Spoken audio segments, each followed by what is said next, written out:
तो बच्चों हमने पिछली क्लास में ट्रायंगल यानी कि ट्रायंगल का क्षेत्रफल और उसी के साथ साथ हमने समबाहु त्रिभुज का क्षेत्रफल और समबाहु त्रिभुज की ऊंचाई और साथ में समबाहु त्रिभुज का परिमाप के बारे में डिस्कस कर लिया था, उसके बारे में चर्चा कर ली थी और साथ ही में हमने कुछ क्वेश्चनों की प्रैक्टिस भी की थी।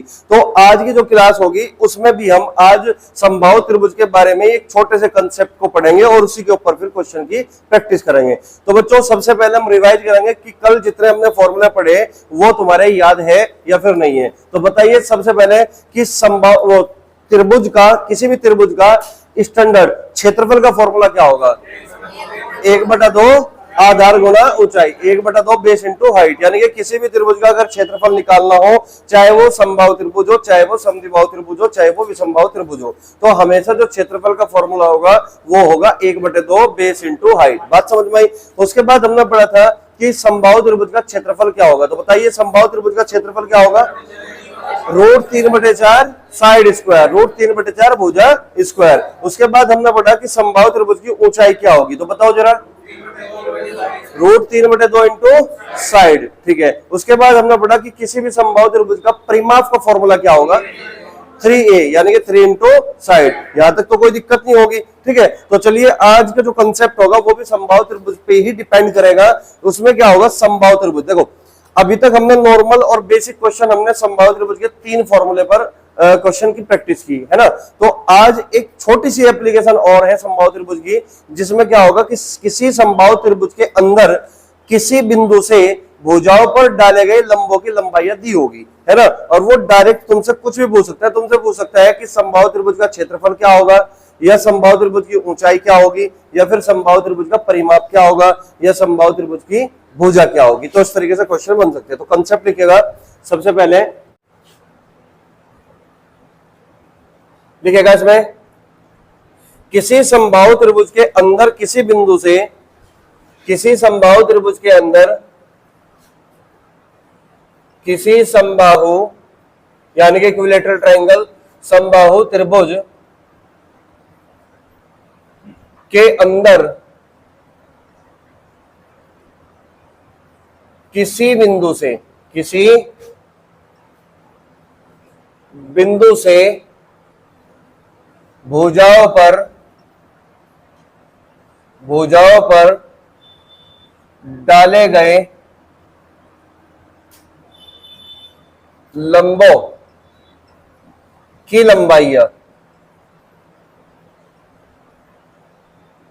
लंबाइयां क्रम से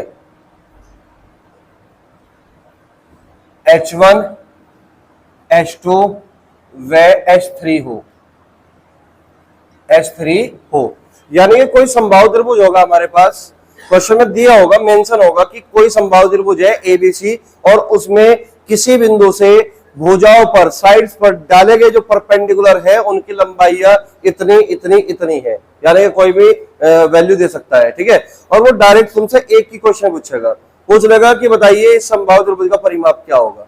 यानी कि लंबों की लंबाइयां देने के बाद परिमाप पूछ लेगा, या पूछ लेगा इस समबाहु त्रिभुज का क्षेत्रफल क्या होगा, या पूछ लेगा इस समबाहु त्रिभुज की ऊंचाई क्या होगी। बात समझ में आई? जैसे मैं तुम्हें कह दूं, अभी मैं समझा नहीं रहा, मैं ऐसे ही वर्बली एक क्वेश्चन में पूछ रहा हूं।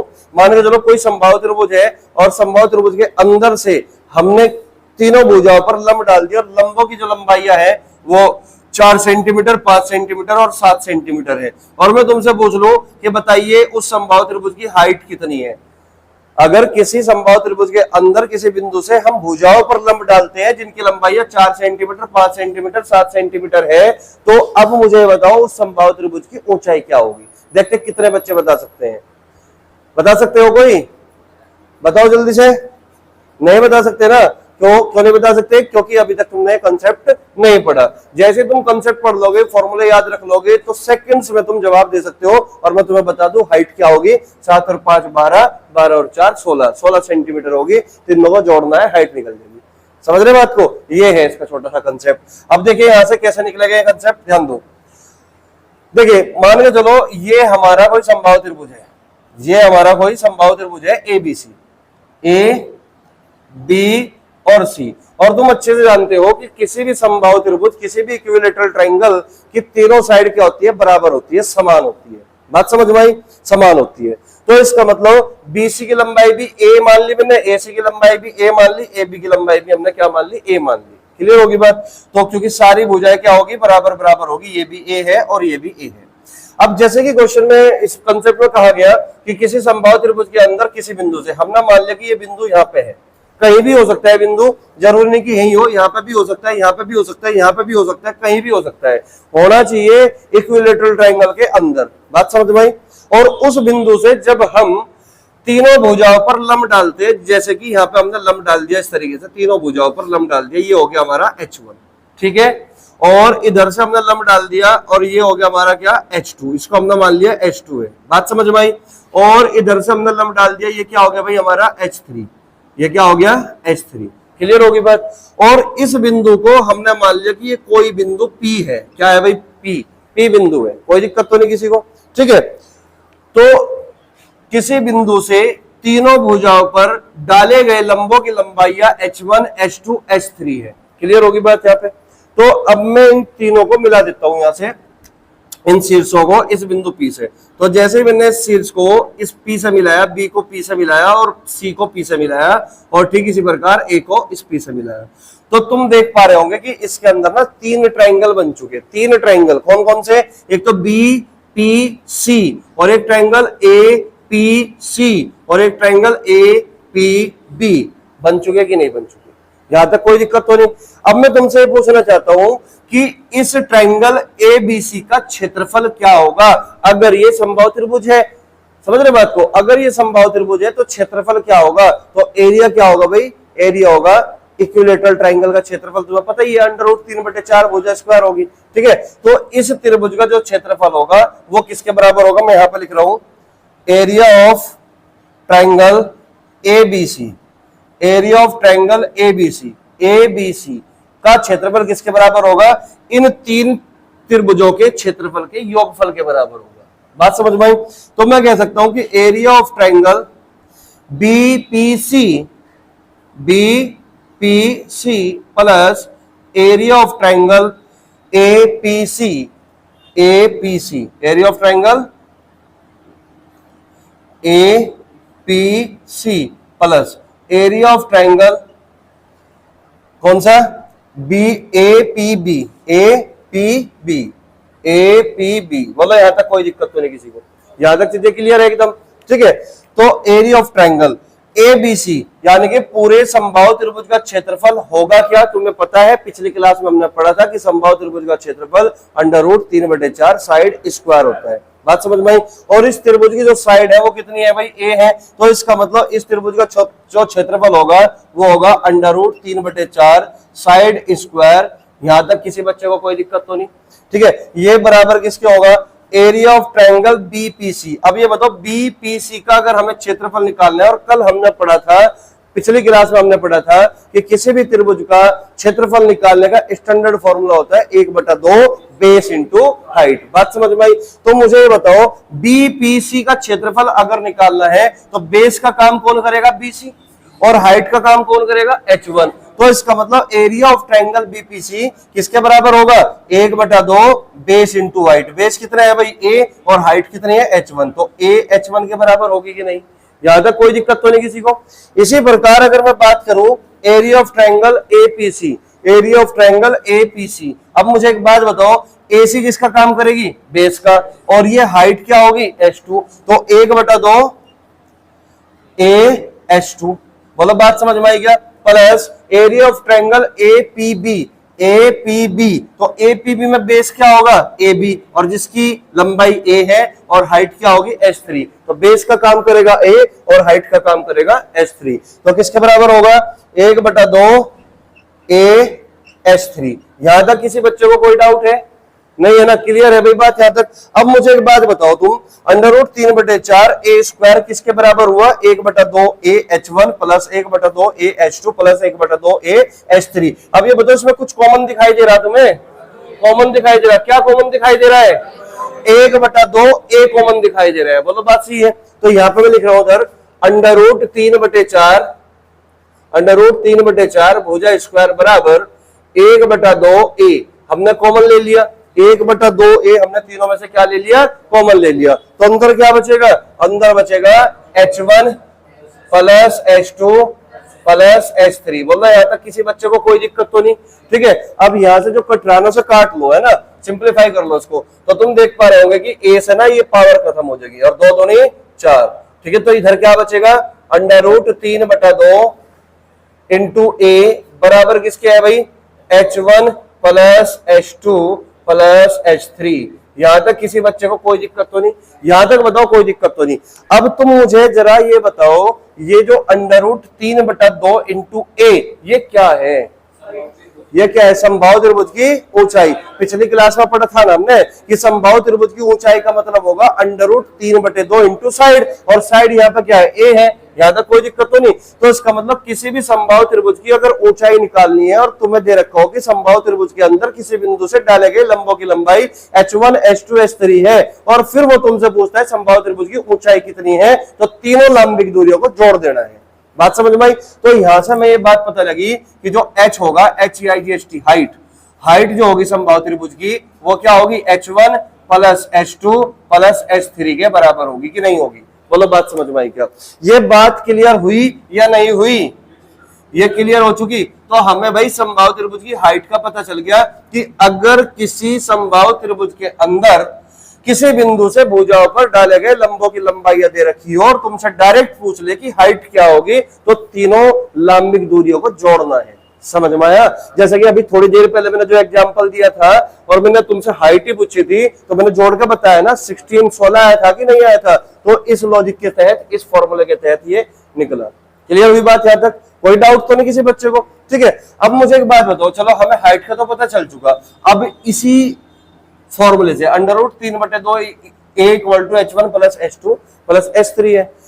अगर मैं निकालना चाहूं यहां से A, और A क्या है भाई, A क्या है, साइड, A क्या है, साइड। तो अगर मैं A की वैल्यू निकालना चाहूं तो A बराबर किसके होगा, A बराबर किसको होगा भाई, √3/2 है, उधर जाकर क्या होगा, 2/√3, 2/√3, और H1 plus H2 plus H3, ये क्या होगा, H3। अब ये बताओ ये A क्या है, साइड ही तो है।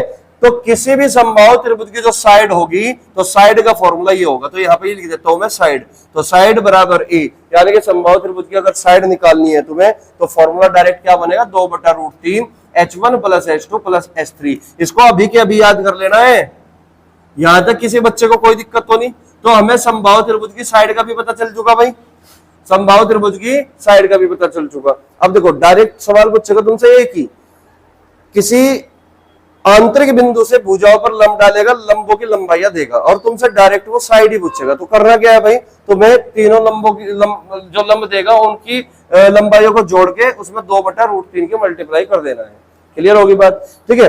अब तीसरा सवाल क्या पूछ सकते हैं तुमसे, तीसरा सवाल पूछ सकता है कि उस समबाहु त्रिभुज का क्षेत्रफल क्या होगा। तो समबाहु त्रिभुज का क्षेत्रफल का फॉर्मूला होता है √3/4 साइड स्क्वायर, होता है कि नहीं। तो एरिया का फॉर्मूला लगा दो, एरिया का फॉर्मूला क्या होगा, एरिया इक्वल टू √3/4 भुजा स्क्वायर यानी कि साइड स्क्वायर। और साइड अभी क्या निकाल लिया हमने, साइड निकाल ली भाई 2/√3 H1 plus H2 plus H3। इस पूरे का क्या करना है, होल स्क्वायर करना है। अगर इस पूरे का होल स्क्वायर करना है तो 2/√3 का होल स्क्वायर कितना, 4/3।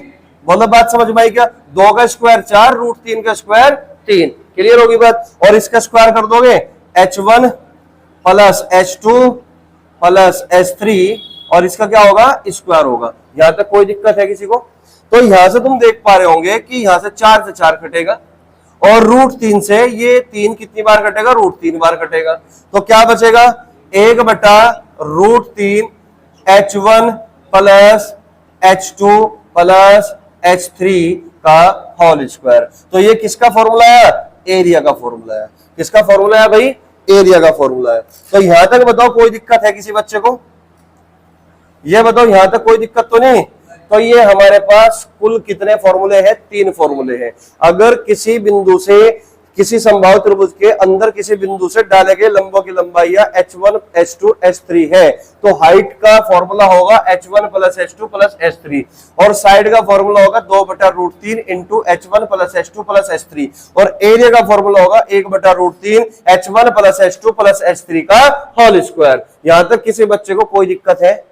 क्लियर हो गया? तो इसको एक बार जल्दी से नोट करो, ये पूरा कंसेप्ट संभावित त्रिभुज के अंदर किसी बिंदु से डाले गए लंबों की लंबाई के बारे में था। ठीक है, तो नोट करिए जल्दी से।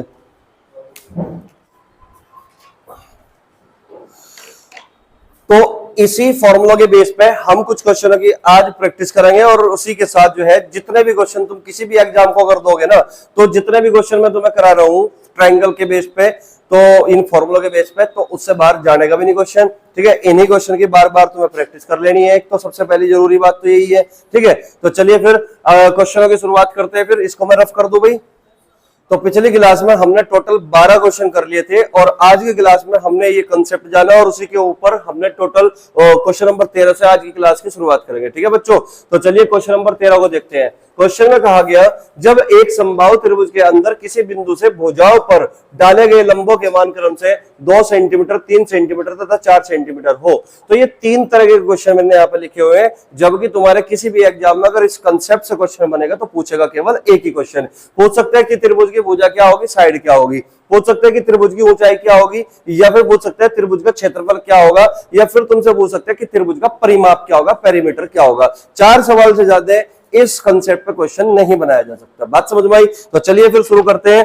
तो हमने अभी 3 फॉर्मूले पढ़े। तो पहला फॉर्मूला पढ़ा बच्चों हमने कि भुजा यानी कि साइड का फॉर्मूला क्या होगा अगर लंबों की लंबाई दे रखी हो तो इसका फॉर्मूला होगा 2/√3 ब्रैकेट में h1 plus h2 plus h3। ठीक है बच्चों? ठीक है, दूसरा फॉर्मूला हमारा था हाइट का, कि हाइट अगर निकालनी हो तो हाइट कैसे निकलेगी। तो फॉर्मूला क्या होगा, h1 plus h2 plus h3, यानी कि तीनों लंबिक दूरियों को जोड़ देना है। ठीक है बच्चों? तो इसी प्रकार अगर मैं बात करूं तीसरे फॉर्मूला यानी कि एरिया का फॉर्मूला की अगर मैं बात करूं तो 1/√3 into h1 plus h2 plus h3 का होल स्क्वायर होगा। तो ये 3 फॉर्मूले तुम्हारे हमेशा हमेशा याद होने चाहिए। एक बात तो ये होगी, और दूसरी बात ये होगी कि तुम्हारे किसी भी कॉपी में जहां पे भी तुम नोट्स बनाते हो वहां पे ये तीनों फॉर्मूले एक ही बॉक्स में रहने चाहिए, ताकि तुम एक बार के में ही इन तीनों को देख लो। बात समझ में? ये तीनों फॉर्मूले इंपॉर्टेंट है इस संदर्भ में। ठीक है बच्चों, चलिए तो शुरू करते हैं। सबसे पहले क्वेश्चन में पूछा गया त्रिभुज की भुजा क्या होगी, और हमें दे रखी है लंबों की लंबाई 2 सेंटीमीटर, 3 सेंटीमीटर और 4 सेंटीमीटर। तो अगर हमसे साइड पूछता है तो साइड का फॉर्मूला क्या होगा, a बराबर 2/√3 इंटू, तो डायरेक्ट जोड़ दो, 4 और 3 7 और 2 9, तो इंटू 9। अब तुम देख पा रहे होंगे ये 9 का मतलब है 3 3 9, तो √3 से ये 9 कटेगा बच्चों, ये कटेगा 3√3 बार। ठीक है, तो 3 दूनी 6, 6√3 इस सवाल का उत्तर होगा 6√3 सेंटीमीटर, 6√3 सेंटीमीटर, जो कि आपका सी ऑप्शन होगा। तो तुम्हारा भी सी आया होगा सभी बच्चों का, सबका सी आ चुका। ठीक है, तो चलिए नेक्स्ट क्वेश्चन में चलेंगे। क्वेश्चन में पूछा गया त्रिभुज की ऊंचाई क्या होगी। तो त्रिभुज की ऊंचाई यानी कि हाइट के बारे में अगर बात करें तो हाइट क्या होगी बच्चों, तीनों लंबिक दूरियां, तीनों लंबिक लंबाइयां क्या करना है, जोड़ना है। तो 4 और 3 7 और 2 9, तो कितना, 9 सेंटीमीटर। तो क्या तुम्हारा भी 9 सेंटीमीटर है, 9 सेंटीमीटर है, तो इसका मतलब डी ऑप्शन इस सवाल का करेक्ट जवाब होगा। ठीक है बच्चों, चलिए क्वेश्चन नंबर 3 की ओर बढ़े। अगर क्वेश्चन में पूछा गया कि त्रिभुज का क्षेत्रफल क्या होगा। त्रिभुज का क्षेत्रफल का फॉर्मूला हमारे पास है area equal to 1/√3 h1 plus h2 plus h3। अब तुम्हें ये काम नहीं करना बिल्कुल भी कि साइड हमारे पास 6√3 है और हम √3/4 साइड स्क्वायर फॉर्मूला लगा सकते हो, लेकिन हमें इसी इन 3 फॉर्मूले पे ही क्या करना है, प्रैक्टिस करना है। ठीक है ना, तो इसी फॉर्मूले पे काम करना है। ठीक है, तो तीसरा क्वेश्चन पूछा गया बच्चों हमसे कि एरिया क्या होगा। तो एरिया का फॉर्मूला बच्चों 1/√3 into h1 plus h2 plus h3 का होल स्क्वायर। तो 4 और 3 7, 7 और 2 9, 9 का स्क्वायर 81, तो 81 की मल्टीप्लाई करोगे 1/√3 में, तो यहाँ पर √3 आप देखोगे 9 नम 81 है, तो 3√3 यानी कि 9 3 27, 27√3 कितना बचेगा, 27√3 सेंटीमीटर स्क्वायर। जो कि आपका कौन सा ऑप्शन होगा, सी ऑप्शन होगा। तो ये बताओ तुम्हारा भी तीनों आंसर यही आए सभी बच्चों के, कोई दिक्कत तो नहीं। अब ये बताओ इसमें सवाल में केवल वो 4 से ज्यादा सवाल नहीं पूछेगा, एक सवाल और पूछ सकता है कि पेरीमीटर क्या होगा। तो अगर मैं परिमाप की भी यहीं पे बात कर लूं, पेरीमीटर की भी यहीं पे बात कर लूं, परिमाप की भी, P फॉर पेरीमीटर, तो पेरीमीटर क्या होगा बताओ तुम ही जरा, किसी भी समबाहु त्रिभुज का परिमाप, पेरीमीटर क्या हो सकता है, 3a 3 इंटू साइड। तो साइड हमारी कितनी है, 6√3। इसका मतलब पेरीमीटर निकालने के लिए पहले हमें साइड की जरूरत पड़ेगी और उसमें फिर 3 की मल्टीप्लाई कर देनी है, ठीक है। तो 3 छंग 18, तो 3 गुणा 6√3, 36 18 18√3। तो इतना सेंटीमीटर जो होगा परिमाप होगा, पेरीमीटर होगा, परिधि होगी। तो इससे ज्यादा इस कंसेप्ट पे सवाल नहीं बनेंगे। ये सिंपल से कंसेप्ट है, सिंपल से फॉर्मूले हैं। तो उम्मीद करूंगा कि ये फॉर्मूले तुम्हारे याद हो चुके होंगे, ठीक है। तो एक बार रिवाइज कर लें फॉर्मूले को। चलिए बताइए, समबाहु त्रिभुज की साइड बताओ जल्दी से, 2/√3 into H1 plus H2 plus H3। समबाहु त्रिभुज की साइड क्या होगी, 2/√3 into H1 plus H2 plus H3। समबाहु त्रिभुज की ऊंचाई H1 plus H2 plus H3, H1 plus H2 plus H3। समबाहु त्रिभुज का क्षेत्रफल 1/√3 into H1 plus H2 plus H3 का होल स्क्वायर। यहां तक कोई दिक्कत किसी बच्चे को, ठीक है। तो कंसेप्ट, इसी कंसेप्ट के ऊपर जो कल की क्लास थी हमारी, उसमें जो फॉर्मूले पढ़े थे वो और प्लस ये, तो आज इन्हीं कंसेप्ट के ऊपर हम जो है फॉर्मूला के ऊपर क्वेश्चन की प्रैक्टिस करने वाले हैं। तो चलिए फिर नए क्वेश्चन की ओर बढ़ेंगे, क्वेश्चन नंबर 14 की ओर, ठीक है बच्चों।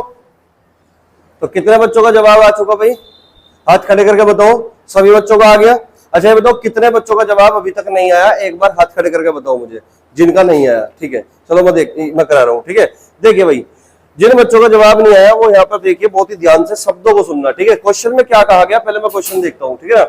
क्वेश्चन में कहा गया किसी समबाहु त्रिभुज के अभ्यंतर, अभ्यंतर मतलब उसके अंदर, आंतरिक है ना, अभ्यंतर के किसी बिंदु से तीनों भुजाओं की लंबिक दूरियां 3√3 सेंटीमीटर, 2√3 सेंटीमीटर और 5√3 सेंटीमीटर है। तो इस त्रिभुज का परिमाप सेंटीमीटर में क्या होगा। तो मैं पहले भी बता चुका हूं, 4 सवाल से ज्यादा यहां से क्वेश्चन नहीं बन सकता। साइड पूछ सकता है, हाइट पूछ सकता है समबाहु त्रिभुज की, और क्षेत्रफल पूछ सकता है, या फिर पैरामीटर पूछ सकता है। पूछेगा केवल एक ही सवाल। तो ये एग्जाम में पूछा जा चुका क्वेश्चन है, तो परिमाप यहाँ पे पूछ रहे हैं।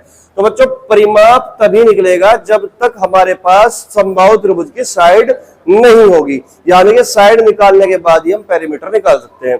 तो मुझे बताओ समबाहु त्रिभुज की साइड निकालने का फॉर्मूला A बराबर किसके था, 2/√3 into H1 plus H2 plus H3, ये था कि नहीं। तो यहां से तुम A की वैल्यू निकाल लो, 2/√3 इंटू, तो H1 plus H2 plus H3, तो 2 और 5 7, 7 और 1 8, 8√3 हो गया।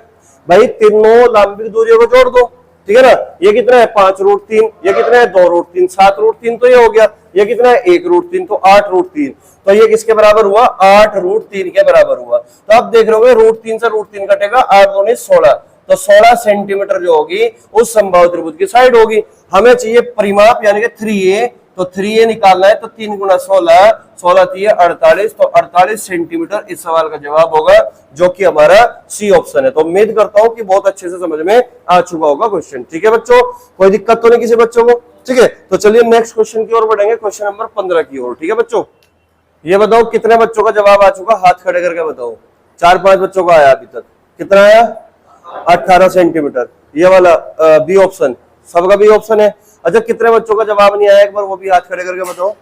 कितने बच्चे ऐसे भी हैं जिनका जवाब नहीं आया, कोई बात नहीं बच्चों।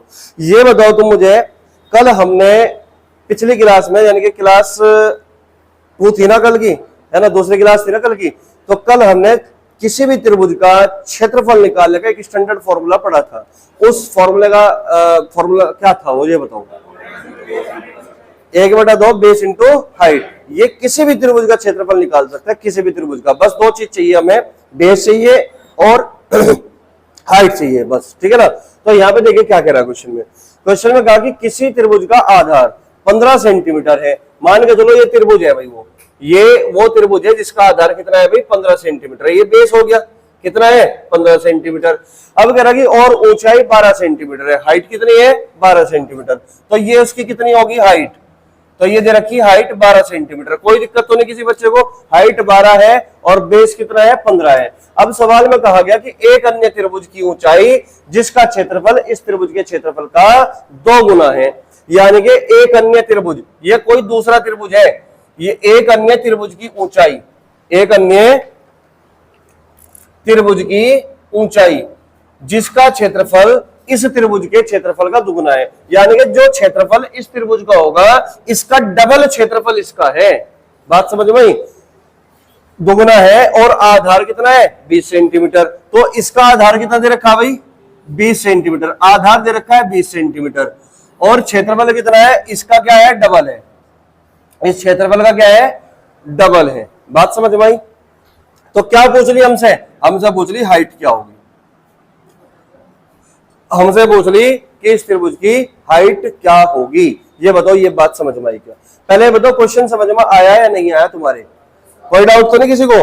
तो क्वेश्चन में तो कोई दिक्कत होगी नहीं तुम्हें ना। तो अब समझते हैं करना कैसे है। देखिए भाई, एक त्रिभुज है जिसका आधार 15 है, ऊंचाई 12 है, एक दूसरा त्रिभुज है जिसकी हमें हाइट के बारे में बताना है और इस त्रिभुज का जो क्षेत्रफल होगा इस त्रिभुज के क्षेत्रफल का 2 गुना है, ये क्वेश्चन में दे रखा है और साथ में बेस दे रखा है 20 सेंटीमीटर है। तो हमें हाइट बतानी है। तो मुझे एक बात बताओ, यहाँ पे मैं अगर इसका एरिया निकालना चाहूँ तो एरिया का फॉर्मूला 1/2 बेस इंटू हाइट नहीं है, 15 गुना 12 नहीं है, तो यानी कि 15 छिक्का 90, तो 90 सेंटीमीटर स्क्वायर होगा कि नहीं, तो इसका क्षेत्रफल कितना हो गया 90 सेंटीमीटर स्क्वायर हो गया, तो इसका क्षेत्रफल कितना होगा डबल होगा, तो डबल कितना होगा 180 सेंटीमीटर स्क्वायर। बोलो बात सही है क्या, 180 सेंटीमीटर स्क्वायर, कोई दिक्कत तो नहीं।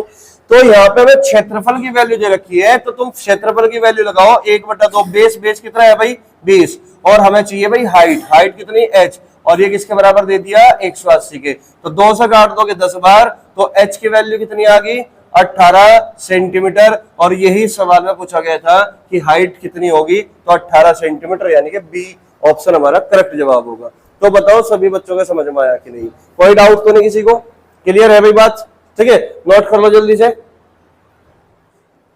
तो कितने बच्चों का जवाब आ चुका है, एक बार हाथ खड़े करके बताओगे कोई, कौन सा ए ऑप्शन, केवल सौरभ का जवाब आया 16:9, और किसी बच्चे का आया 16:9, 16:9, यानी कि ए ऑप्शन है तुम्हारा भी, ठीक है, बाकी किसी और बच्चे का जवाब नहीं आया, ठीक है ना। एक बात समझना, अब देखिए करना क्या है क्वेश्चन में वो समझना। क्वेश्चन में कह रहा कि दो त्रिभुजों के क्षेत्रफलों का अनुपात 4:3 है, एरिया का रेशियो दे दिया 4:3 और ऊंचाइयों का अनुपात 3:4 है, इसके आधारों का अनुपात ज्ञात करें। तो इस क्वेश्चन में ये बताओ किसके बारे में इंफॉर्मेशन है, एक तो बेस के यानी कि आधार के, और एक हाइट के यानी कि ऊंचाई के, और तुम्हें पता है कि यहाँ पे एरिया दे रखा है, क्षेत्रफलों का अनुपात दे रखा है, ठीक है ना। तो बेस के बारे में पूछ रहा है, एरिया का रेशियो दे रखा है, ऊंचाई का रेशियो दे रखा है और बेस का रेशियो पूछ रहा है। तो किसी भी त्रिभुज का क्षेत्रफल निकालने का एक ही फॉर्मूला है, स्टैंडर्ड फॉर्मूला है 1/2 base into height, 1/2 base into height, ये फॉर्मूला होता है 1/2 base into height, base into height. ये बताओ ये किसके बराबर होगा, एरिया के बराबर होगा, क्लियर है बात यहाँ तक। अब मुझे बताओ इस फॉर्मूले में 1/2 बेस इंटू हाइट में कांस्टेंट वैल्यू क्या है, 1/2, भाई ये फिक्स है, फॉर्मूले में फिक्स है, 1/2 तो फिक्स है ना, चाहे सवाल कैसा भी हो और हमें ये फॉर्मूला लगाना हो तो 1/2 तो फिक्स है।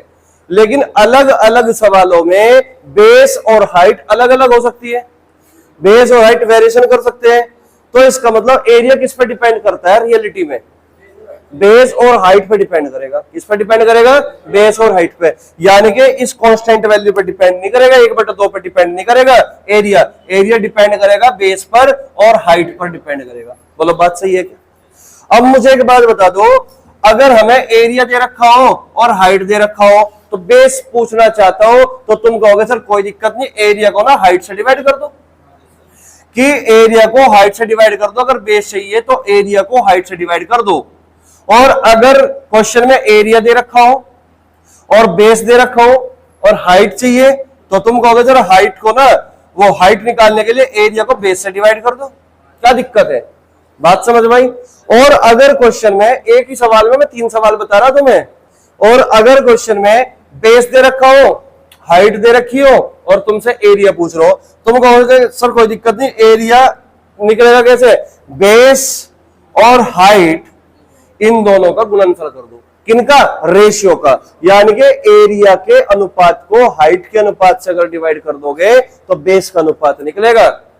इसी प्रकार अगर हाइट का अनुपात चाहिए तो एरिया के अनुपात को बेस के अनुपात से डिवाइड कर दो, रेशियो से डिवाइड कर दो।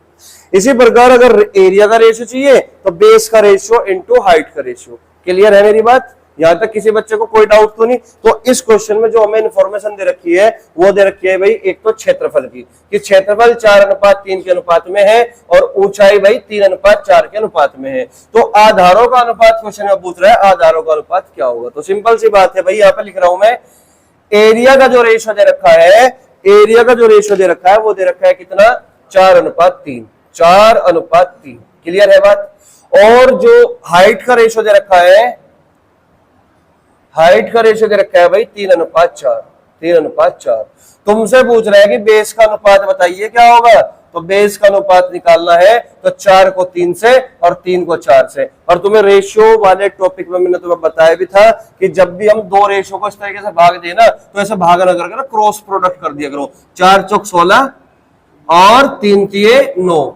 तो बेस का जो रेशियो आया वो आया 16:9। ये बताओ सभी बच्चों के समझ में आया या नहीं आया, कोई दिक्कत तो नहीं। तो कंसेप्ट मैंने तुम्हें यहीं पर बता दिया, समझा दिया। तो जब भी इस तरीके से रेशियो वाला सवाल होगा तो किस तरीके से करना है, इस तरीके से सवाल को उसके अंजाम तक पहुंचाना होता है, ठीक है। तो इस सवाल का जो जवाब होगा, उत्तर होगा, वो ऑप्शन ए होगा। क्लियर है भाई बात, यहां तक कोई डाउट है किसी बच्चे को, ठीक है। तो नोट कर लो जल्दी से, कर लिया सबने नोट। तो चलिए फिर अब क्वेश्चन नंबर 17 की ओर बढ़ते हैं। क्वेश्चन नंबर 17 देखिए तुम्हारे सामने आने वाला है, ठीक है। तो कितने बच्चों का जवाब आ गया, एक बार हाथ खड़े करके बताओ मुझे जल्दी से। 2-3 बच्चों का जवाब आया बस, बाकी भाई कितने बच्चों का नहीं आया, एक बार हाथ खड़े करना एक बार जल्दी से। नहीं आया, ये तो अभी अभी हमने कंसेप्ट क्लियर किया था और उसी के ऊपर क्वेश्चन है ये, तो फिर भी क्वेश्चन नहीं कर पा रहे। भानु आंसर नहीं आया, कितना आया, 14√3। सानू आया नहीं आंसर, 14√3, ठीक है। तो सिंपल है भाई, क्वेश्चन में कहा गया कि किसी समबाहु त्रिभुज के अंतर्भाग, अंतर्भाग मतलब अंदर, समबाहु त्रिभुज के अंदर की बात कर रहे हैं, में स्थित किसी बिंदु से तीनों भुजाओं पर डाले गए लंबों की लंबाई क्रम से 6 सेंटीमीटर, 7 सेंटीमीटर और 8 सेंटीमीटर है। त्रिभुज की भुजा की लंबाई ज्ञात करो। तो त्रिभुज की भुजा की लंबाई का फॉर्मूला डायरेक्ट पता तो है कि ए बराबर किसके होगा भाई, 2/√3 H1 plus H2 plus H3। ये इसके बराबर होगा कि नहीं भाई। अगर तुमने मन बना लिया सीखना है तो सीखोगे, अगर तुमने मन बना लिया कि तुम्हारे आगे चेक कुछ भी करते रहो और मन बना लिया कि भाई पढ़ना नहीं तो पढ़ नहीं सकते बिल्कुल भी। तो जब तुम पढ़ते हो तो दिमाग में ना जोर डाल के पढ़ा करो, कोशिश अगर करो कि जो चीज तुमने पढ़ी उसे दिमाग में सेट कर पाओ।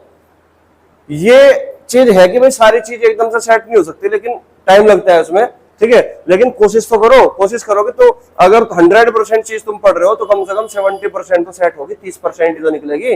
बात समझ भाई। तो ए का फॉर्मूला है भाई, साइड का फॉर्मूला है 2/√3 into H1 plus H2 plus H3। तो यहाँ पे देखिए 8 और 7 15, 15 और 6 21। तो 21 तो ये आ गया H1 plus H2 plus H3 और गुणा 2/√3, ये इसकी साइड आ जाएगी। तो यहां से √3, 3 7 21, यानी 7√3 बार कट गया भाई, 7 दूनी 14, 14√3 सेंटीमीटर इस सवाल का उत्तर होगा। तो अब से ऐसे सवाल नहीं मैं कराने का, क्योंकि 3-4 सवाल मैंने करा दिए, तो 4 सवाल यहां से बन सकते हैं। बात समझ भाई। तो उम्मीद है कि इस टाइप के सवाल जो है क्लियर हो चुके होंगे तुम्हारे और कंसेप्ट भी क्लियर हो चुका होगा, ठीक है। तो चलिए फिर क्वेश्चन नंबर 18 की ओर बढ़ते हैं। इसको नोट कर लिया सभी ने, ठीक है। क्वेश्चन नंबर 18 देखते हैं। फिर आया भाई किसी बच्चे का जवाब, नहीं आया, क्वेश्चन करें। तो चलिए, क्वेश्चन में कहा गया कि 10 सेंटीमीटर लंबी भुजाओं वाले एक समबाहु त्रिभुज की बीसी भुजा को डी पर 1/3 बांट दिया गया है, तदनुसार उस त्रिभुज में एडी भुजा की लंबाई कितने सेंटीमीटर है। ठीक है, एडी की लंबाई पूछ रहा है, 3√7 है, 7√3 है, या 10√7/3 है, या 7√10/3 सेंटीमीटर है। तो इनमें से कोई एक आंसर है, ठीक है। तो क्वेश्चन के हिसाब से काम करना है, जितना भी कंसेप्ट अब तक तुम्हें पढ़ाया गया उसी के जरिए हमें इस क्वेश्चन को इसके अंजाम तक पहुंचाना है, ठीक है। कुछ भी अलग हमें नहीं पढ़ना, ठीक है। चलिएगा, तो क्वेश्चन में कहा कि 10 सेंटीमीटर लंबी भुजा वाले एक समबाहु त्रिभुज। तो त्रिभुज कैसा है भाई? समबाहु त्रिभुज है। त्रिभुज कैसे है? समबाहु त्रिभुज है। तो ये बना दिया मैंने समबाहु त्रिभुज, है ना। तो दोबारा बना लेता हूं। तो ये समबाहु त्रिभुज हो गया भाई हमारा A B C, A B और सी, ठीक है, ए बी सी। अब क्वेश्चन में क्या बोल रहा कि 10 सेंटीमीटर लंबी भुजा वाले एक समबाहु त्रिभुज की बीसी भुजा को डी पर, तो बीसी भुजा एरी, तो बीसी भुजा को डी पर 1/3 बांट दिया गया है, बीसी भुजा को डी पर 1/3। इसका मतलब बीसी भुजा की जो लंबाई है वो 10 सेंटीमीटर है, तो 10 का 1/3 हिस्सा यानी कि 10/3, 10 का 1/3 हिस्सा यानी कि 10/3, तो कहां पर बांट दिया, डी पर। तो मान के चलो ये डी पॉइंट है, ये क्या है भाई हमारा डी पॉइंट है, यहां तक कोई दिक्कत तो नहीं, 1/3 हिस्सा, क्लियर होगी बात। अगर ये पूरा 3 है तो 3 में से 1 हिस्सा है, बाकी 2 हिस्सा है, जबकि ये पूरा कितना है 10 सेंटीमीटर, तो 10 का 1/3 कितना, 10/3 होगा, तो ये कितना हो गया 10/3 सेंटीमीटर। यहां तक किसी बच्चे को कोई दिक्कत तो नहीं। तो अगर ये 10/3 सेंटीमीटर है तो मुझे बताओ यहाँ पे ये पूरी 10 सेंटीमीटर थी क्या, ये पूरी 10 सेंटीमीटर है, यहां तक कोई दिक्कत तो नहीं। तो सवाल में क्या पूछा गया, डी पर 1/3 बांट दिया गया, तदनुसार उस त्रिभुज में एडी भुजा की लंबाई कितने सेंटीमीटर है। तो ये जो एडी भुजा होगी यानी कि ए को डी से मिला दिया हमने, ए को किससे मिला दिया, डी से। तो इस एडी भुजा की लंबाई वो तुमसे पूछना चाह रहे हैं, यहां तक कोई दिक्कत तो नहीं। एडी की लंबाई क्या होगी इस पर हमें काम करना है। मुझे एक बात बताओ, हमने कल पिछली क्लास में पढ़ा था, जब समबाहु त्रिभुज पढ़ाया था, क्या पढ़ाया था, इक्विलैटरल ट्रायंगल में पहला पॉइंट क्या बताया था कि समबाहु त्रिभुज की तीनों भुजाएं, इक्विलैटरल ट्रायंगल की तीनों साइड क्या होती है, इक्वल होती है, बात समझ में, बराबर होती है। दूसरा पॉइंट क्या था कि समबाहु त्रिभुज के प्रत्येक कोण बराबर होते हैं, अर्थात 60 डिग्री के होते हैं, ये बताया था तुम्हें, ठीक है। तीसरा पॉइंट याद है, तीसरा पॉइंट याद है, तीसरा पॉइंट में मैंने क्या कहा था कि किसी भी समबाहु त्रिभुज, कोई भी समबाहु त्रिभुज हो, उसका कोई भी एक वर्टेक्स हो, कोई भी एक शीर्ष हो, उस शीर्ष से सामने वाली भुजा को मिलाने वाली जो रेखा होगी उस भुजा को 2 बराबर हिस्सों में बांट देती है, यानी कि उस भुजा का क्या कहलाता है, वो लंब समद्विभाजक कहलाता है। और उस एंगल का क्या कहलाता है, कोण का, कोण समद्विभाजक, यानी कि एंगल बाइसेक्टर। बात समझ भाई।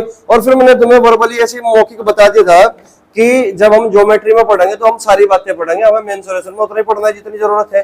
तो मैंने तुम्हें हालांकि बता दिया था कि जो शीर्ष डालते हैं समबाहु त्रिभुज में वो शीर्ष लंब भी कहलाता है, शीर्ष लंब भी कहलाता है, एल्टीट्यूड भी कहलाता है, साथ में कोण समद्विभाजक भी कहलाता है, और साथ में लंब समद्विभाजक भी कहलाता है, और साथ में वही मीडियन भी कहलाती है, और वही हाइट भी कहलाती है। यानी कि उसी शीर्ष लंब के बहुत सारे नाम हुए भाई। मीडियन भी वही है यानी कि माध्यिका, अल्टीट्यूड भी वही है यानी कि शीर्ष लंब, समझ रहे बात को, लंब समद्विभाजक भी वही है यानी कि भुजा का लंब समद्विभाजक, समझ रहे बात को, परपेंडिकुलर बाइसेक्टर, ठीक है। तो सब कुछ वही है। तो इसका मतलब ये हुआ कि अगर मैं इस ए शीर्ष से सामने वाली भुजा पर लंब डाल दूं यानी कि परपेंडिकुलर ड्रॉ कर दूं, तो कर दो भाई। तो जैसे ही हमने परपेंडिकुलर इस तरीके से ड्रॉ किया तो क्या ये परपेंडिकुलर सामने वाली भुजा को 2 बराबर हिस्सों में बांट देगा। तो ये पॉइंट हमने ओ मान लिया, कोई दिक्कत तो नहीं, किसी को कोई दिक्कत तो नहीं है। तो इसका मतलब ये जो ओ पॉइंट होगा ये बीसी साइड का मिड पॉइंट हुआ, और बीसी साइड कितने है 10 सेंटीमीटर। अगर ये 10 सेंटीमीटर है तो इधर की ये ओसी, ओसी कितनी 5 सेंटीमीटर होगी क्या, और इधर ये ओबी कितनी, ओबी भी कितनी 5 सेंटीमीटर। तो इसका मतलब ये 5 सेंटीमीटर हो गया भाई, यहां से लेके यहां तक की डिस्टेंस है वो 5 सेंटीमीटर है, और यहां भी कितनी है 5 सेंटीमीटर है। यहां तक किसी बच्चे को कोई दिक्कत तो नहीं है भाई, यहां तक क्लियर है एकदम, कोई डाउट तो नहीं है। अब मुझे एक बात बताओ, हमें एडी की लंबाई चाहिए, एडी की, किसकी, एडी की, और ये एओ किसका काम करेगी, हाइट का, एओ किसका काम करेगी, हाइट का। और तुम्हें पता किसी भी समबाहु त्रिभुज की हाइट बड़ी आसानी से निकाल सकते हो तुम। क्या फॉर्मूला होता है हाइट का, √3/2, √3/2 इंटू साइड, याद आया, √3/2 इंटू साइड। अब मुझे बताओ खुद हाइट कितनी होगी, √3/2 इंटू साइड, यानी कि √3/2 इंटू साइड, साइड कितनी है 10, 2 पंजे 10, 5√3, तो 5√3 सेंटीमीटर क्या निकलेगी, समबाहु त्रिभुज की हाइट आ गई। क्या बोलो, ये 5√3 क्या आ गया, समबाहु त्रिभुज की हाइट आ गई। क्या ये बताओ समझ में आया कि नहीं, कोई दिक्कत तो नहीं किसी को। समबाहु त्रिभुज की हाइट भी अपने हाथ में अब, है ना। अब मुझे एक बात बताओ, ये बी ओ की जो लंबाई है वो 5 सेंटीमीटर है और BD की जो लंबाई है वो 10/3 सेंटीमीटर है। तो DO की लंबाई निकाल लोगे क्या? DO की लंबाई निकाल सकते हो क्या? तुम कहोगे सर 5 में से ना 10/3 घटा दो, तो 5 - 10/3 यानी कि 15 - 10 यानी कि 5/3 आ गया क्या? ये 5/3 सेंटीमीटर आ गया क्या? ये वाली DO 5 - 10/3 करोगे, अरे घटा के दिखाओ क्या? 5 - 10/3 करोगे तो 3 पंजे 15, 15 में से 10 कम करोगे तो 5/3 आ गया क्या? ये बताओ समझ में आएगा? घटा के भी दिखा दिया भाई। BO में से अगर BD को कम कर दोगे तो क्या बचेगा? DO बचेगा। और इसका मतलब पूरे 5 में से 10/3 कम करोगे तो बचेगा कितना? 5/3 बचेगा ना। तो अब मुझे एक बात बताओ, तो मैं ये वाला ट्रायंगल दिखाई दे रहा क्या? ये वाला ट्रायंगल दिखाई दे रहा क्या? ये वाला, ये हाइट भी है, ये एंगल बाइसेक्टर भी है, लंब समद्विभाजक भी है, तो यहाँ पे 90 डिग्री का कोण बनेगा। समझ रहे बात को? क्योंकि समबाहु त्रिभुज है। तो ये कैसा त्रिभुज है? समबाहु त्रिभुज है कि नहीं? ये कैसा त्रिभुज है? समबाहु नहीं, समकोण त्रिभुज, सॉरी मुंह से निकल गया, समकोण त्रिभुज है ना? राइट एंगल ट्रायंगल है। अगर ये राइट एंगल ट्रायंगल है तो राइट एंगल ट्रायंगल में ही पाइथागोरस थ्योरम लगाई जा सकती है। तो तुम यहाँ पे पाइथागोरस लगा दोगे, तो पाइथागोरस थ्योरम लगा लो। यहाँ पे जो होगा DO किसका काम करेगा? लंब, वो सॉरी आधार, बेस का काम करेगा। और AO किसका काम करेगा? परपेंडिकुलर का काम करेगा, लंब का काम करेगा। यानी कि आधार का स्क्वायर प्लस लंब का स्क्वायर बराबर होगा कर्ण यानी कि AD के स्क्वायर के। बोलो बात सही है क्या? तो इसका मतलब मैं यहां से AD स्क्वायर निकाल सकता हूं। AD स्क्वायर बराबर आधार का स्क्वायर 5/3 का स्क्वायर करोगे तो 25/9 प्लस 5√3 का होल स्क्वायर करोगे तो 25 75। बोलो बात सही है क्या? 75 निम्मा कितना हो गया? 963 हो गया, 630 और 9 पंजे 45, 45 यानी कि 40, 965, वो सॉरी 665 कितना हो गया? 665। भाई 75 निम्मा कितना हो गया? 665। 665 में 25 और जोड़ लो, 675 हो गया।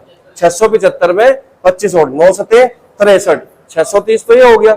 630 में 9 पंजे 45 की और जोड़ लो, 630 और 45 कितना हो गया? 675 हो गया। 675 में 25 और जोड़ लो, कितना हो गया? 700। तो ये कितना हो गया भाई? 700/9। और हमें AD की वैल्यू चाहिए तो वर्गमूल कर दोगे, तो 700, 100 का वर्गमूल 10 बाहर आ गया, 7 अंदर बच गया, तो 10√7, 10√7 और 9 का वर्गमूल बटे में क्या आ जाएगा? 3, तो 10√7/3 सेंटीमीटर। ये सवाल का उत्तर होगा, जो कि कौन सा ऑप्शन है? C option. तो 10√7/3 सेंटीमीटर। बताओ क्वेश्चन समझ में आया क्या? तो इस सवाल को करने के लिए डायरेक्ट फॉर्मूला नहीं होता, हमें इतना काम करना पड़ेगा, डायग्राम बनाना पड़ेगा, डायग्राम के हिसाब से इतना काम करना पड़ेगा। ये बताओ सवाल समझ में आया क्या? क्वेश्चन करने में मजा आया? अच्छा लगा क्वेश्चन? तो लेकिन इस टाइप के क्वेश्चन की तुम्हें प्रैक्टिस करनी है। एक तो बात ये बता दी मैंने तुम्हें, दूसरी बात है धीरे धीरे तुम्हारा लेवल बढ़ता रहेगा। समझ रहे बात को? घटेगा नहीं लेवल। मैं बिल्कुल 0 से स्टार्ट करूंगा और धीरे धीरे लेवल बढ़ाऊंगा। यानी कि तुम एक बार ढंग से पढ़ लोगे तो बार बार मेंसुरेशन भी पढ़ने की जरूरत नहीं पड़ने की। समझ रहे बात को? फिर तुम एक बार ढंग से प्रैक्टिस कर लेना, फिर तुम किसी भी एग्जाम को देने जाओ तो मेंसुरेशन को बार बार पढ़ने की जरूरत ही नहीं है। केवल फॉर्मूला पढ़ा, कंसेप्ट पढ़ा, कंसेप्ट के लिए तुम अलग से कॉपी रखना। समझ रहे बात को? तो आज हमने कितने फॉर्मूले पढ़े भाई बताओ? 3 फॉर्मूले पढ़े। तो बताओ समबाहु त्रिभुज की जो साइड है उसका फॉर्मूला क्या होगा? 2/√3 into H1 plus H2 plus H3। ठीक। दूसरा फॉर्मूला समबाहु त्रिभुज की ऊंचाई H1 plus H2 plus H3। तीसरा फॉर्मूला समबाहु त्रिभुज का क्षेत्रफल 1/√3 into H1 plus H2 plus H3 का होल स्क्वायर। ठीक है। एक लास्ट क्वेश्चन और करेंगे, क्वेश्चन नंबर 20 पे आ जाओ भाई। क्वेश्चन नंबर 20 पे, वो सॉरी 19 पे। ठीक है, क्वेश्चन नंबर 19। तो बताओ भाई कितने बच्चों का इस क्वेश्चन का जवाब आ चुका? हाथ खड़े करके बताओ। सी ऑप्शन, सी ऑप्शन 5 और 5 6 कितनों का आया? एक बार हाथ खड़े करना। 2-3 बच्चों का आया अभी तक, बाकी आया नहीं अभिषेक क्या? चलो अभी मैं बता रहा हूं, देख लो क्वेश्चन क्या है, एक बार पढ़ते हैं। ठीक है ना। क्वेश्चन में कहा गया दो समबाहु त्रिभुज, दो इक्विलैटरल ट्रायंगल के क्षेत्रफल 25:36 के अनुपात में है। किस अनुपात में है भाई? 25:36 के अनुपात में है। तो उनके शीर्ष लंबों का अनुपात क्या होगा? शीर्ष लंब का मतलब तुम समझ रहे हो, शीर्ष से सामने वाली भुजा पर डाला गया लंब, उसी को क्या बोलते हैं? शीर्ष लंब बोलते हैं। उसी को क्या बोलते हैं? अल्टीट्यूड बोलते हैं। बात समझ में आई? अब मुझे एक बात बताओ, अगर त्रिभुज समबाहु है और शीर्ष से डाला गया लंब है तो उसको बेटा हम हाइट भी तो बोलते हैं, उसी को तो हम ऊंचाई भी तो बोलते हैं। समझ रहे बात को? वही मीडियन है समबाहु त्रिभुज की, यानी कि माध्यिका है। ठीक है, तो मुझे बस एक बात बताओ, तुम यहाँ पे क्या पूछ रहा? शीर्ष लंबों का अनुपात पूछ रहा है। देखो, जब भी अनुपात का क्वेश्चन होगा तो तुम पहले फॉर्मूला लिख लो। क्या है फॉर्मूला? समबाहु त्रिभुज का क्षेत्रफल, एक बार समझा रहा मैं तुम्हें, इतना काम करने की जरूरत नहीं होगी पेपर में। समबाहु त्रिभुज का क्षेत्रफल का फॉर्मूला है √3/4 a²। बोलो बात सही है क्या? समबाहु त्रिभुज की हाइट का फॉर्मूला क्या होगा बताओ जल्दी से? √3/2 इंटू साइड होगा। ये किसका फॉर्मूला है? हाइट का। भाई एरिया के बारे में दे रखा है और हाइट के बारे में पूछ रहा है। बोलो बात सही है क्या? भाई शीर्ष लंबों का अनुपात ही तो पूछ रहा है, एरिया के बारे में दे रखा है और हाइट के बारे में क्वेश्चन में पूछा गया है। क्लियर होगी बात? अब मुझे एक बात बताओ तुम, अगर समबाहु त्रिभुज का क्षेत्रफल √3/4 साइड स्क्वायर है तो इसमें वैल्यू कांस्टेंट कौन सी है? √3/4। अरे भाई ये हर समबाहु त्रिभुज के लिए फिक्स है भाई, √3/4। इसका मतलब समबाहु त्रिभुज का जो क्षेत्रफल होता है वो √3/4 पे डिपेंड नहीं करता, वो करता है साइड के स्क्वायर पे डिपेंड। क्योंकि मान के चलो तुम्हारे सामने कोई सवाल आया तो उसमें साइड कुछ और दे दी, दूसरा कोई सवाल आया उसमें साइड कुछ और दे दी, तो दोनों के क्षेत्रफल के फॉर्मूले में √3/4 तो फिक्स है, लेकिन साइड अलग अलग है तो एरिया भी अलग अलग होगा। तो डिपेंड किस पर कर गया? फिर साइड के स्क्वायर पे। तो इसलिए मैं कहता हूं कि जो वैल्यू कांस्टेंट है तो कांस्टेंट है, ये तो फिक्स है, ये तो बदलेगी नहीं कभी भी, इसमें तो कभी वेरिएशन होगा ही नहीं। तो वेरिएशन जिस वैल्यू में होता है ना वो उसी पे डिपेंड करता है हमेशा सब कुछ। समझ रहे बात को? तो वेरिएशन हमेशा किसमें होगा? साइड में होगा। तो डिपेंड भी किस पर करेगा? साइड पे डिपेंड करेगा। तो तुम्हें बस ये बात याद रखनी है कि किसी भी समबाहु त्रिभुज का क्षेत्रफल साइड के स्क्वायर पे डिपेंड करता है। क्लियर? ठीक इसी प्रकार अगर मैं हाइट की मैं बात करूं तो हाइट √3/2 कांस्टेंट वैल्यू पे डिपेंड नहीं करेगा। किस पे डिपेंड करेगा? साइड पे डिपेंड करेगा, केवल साइड पे। किस पे डिपेंड करेगा भाई? साइड पे डिपेंड करेगा। तो इस बात का मतलब ये हुआ कि अगर हमें समबाहु त्रिभुज के क्षेत्रफल का अनुपात दे रखा है, ये पहला समबाहु त्रिभुज है, ये दूसरा है, और इनका अनुपात कितना दे रखा? 25:36। 25:36। तो मुझे बताओ इनकी साइड क्या होगी? साइड, अरे ये a² 25 है, ये भी a² 36 है, तो इसका मतलब वर्गमूल कर दोगे, वर्गमूल कर दोगे। a² अगर a है तो साइड वर्गमूल कर दोगे, स्क्वायर रूट, तो कितना? 5:6। 5:6। तो हमें समबाहु त्रिभुज की साइड का अनुपात मिल गया। साइड का अनुपात कितना आ गया? 5:6। अगर तुमसे कल को ये भी पूछ लेता ना कि समबाहु त्रिभुज का परिमाप का अनुपात क्या होगा, तो परिमाप का मतलब 3a, परिमाप का मतलब 3a, तो डिपेंड किस पर करेगा? केवल a पे। इसका मतलब ये हुआ कि जो रेशियो साइड का होगा वही रेशियो परिमाप यानी कि पेरीमीटर का होगा, और वही रेशियो शीर्षलंब यानी कि हाइट का होगा। बात समझ में आई? क्योंकि अगर तुम यार साइड निकाल ली तुमने 5:6 के अनुपात में है, और तुम अगर मान के चलो हाइट का रेशियो निकालना चाहते हो तो √3/2 इंटू साइड लिखोगे कि नहीं 5, √3/2 इंटू साइड लिखोगे कि नहीं 6, तो ये तो कट जाएगा ना, तो फिर भी 5-6 बचा ना। समझ रहे बात को? तो ये बात तुम्हें हमेशा याद रखना है कि हमेशा परिमाप का रेशियो पूछ ले या हाइट का रेशियो पूछ ले, डिपेंड किस पे करेगा? केवल और केवल साइड पे डिपेंड करेगा। और क्षेत्रफल किस पे डिपेंड करेगा? साइड के स्क्वायर पे डिपेंड करेगा। मेरी बात बताओ समझ में आई कि नहीं? और ये आज की क्लास का लास्ट क्वेश्चन है भाई हमारा। तो इस सवाल का जो उत्तर हुआ वो कौन सा ऑप्शन हुआ? C option. यहां तक किसी बच्चे को कोई डाउट तो नहीं? तो जितना हमने टोटल 3 क्लास में अब तक पढ़ा, किसी बच्चे को कोई डाउट तो नहीं रहा? ठीक है, सब कुछ क्लियर हुआ एकदम से? ठीक है, तो अब धीरे धीरे तुम्हारा लेवल भी बढ़ेगा। तो अगली जो क्लास होगी हमारी उसमें हम पढ़ेंगे समद्विबाहु त्रिभुज, isosceles triangle plus scalene triangle यानी कि विषमबाहु त्रिभुज। ठीक है ना?